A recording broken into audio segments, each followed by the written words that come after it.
രീതിയിൽ ഇരിക്കുകയായിരുന്നു. പിന്നെ തുണി കൊണ്ട് ശരീരം മൊത്തം പുതച്ചിരിക്കുകയായിരുന്നു. അത് ഈ ഭസ്മത്തിന്റെയും കർപ്പൂരത്തിന്റെയും ഇതുകൊണ്ട് എന്താണെന്ന് എനിക്ക് വ്യക്തമായി പറയാൻ പറ്റില്ല. വെള്ളയായിട്ടാണ് കണ്ടത് തോന്നിയത്. പക്ഷേ അത് ഗോപൻ സ്വാമിയാണ് തിരിച്ചറിയാൻ പറ്റുമായിരുന്നു. അറിയാം.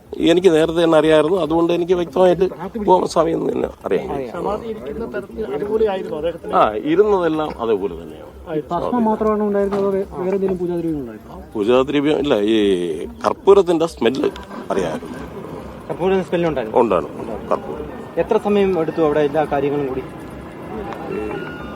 7:15 തൊട്ട് 9:30 വരെ, 9:15 വരെ. അപ്പൊ മൃതദേഹം കാര്യം നമുക്ക് പോണല്ല, അവര് നമ്മളെ മാറ്റി വായിക്കുകയായിരുന്നു. ഇരിക്കുന്ന അവസ്ഥയിലായിരുന്നല്ലേ? ഇരിക്കുന്ന അവസ്ഥയില്ല. അതേ അവസ്ഥയിൽ തന്നെയാണ് കൊണ്ടുപോയത്?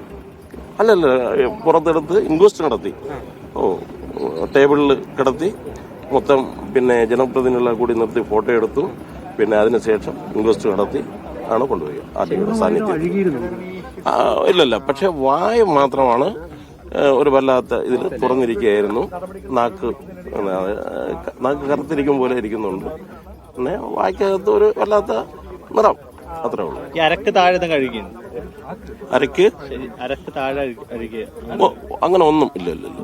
പേരെങ്ങനെയാ? എന്റെ പേര് പ്രസന്നകുമാർ. സാക്ഷിയായിട്ട് കൊണ്ടുവന്നാണ്. ഞാൻ കൗൺസിലറാണ്, നെയ്യാറ്റിൻകര കൗൺസിലർ, മുനിസിപ്പാലിറ്റി. നെയ്യാറ്റിൻകര കൗൺസിലറുടെ പ്രതികരണമാണ് കണ്ടത്.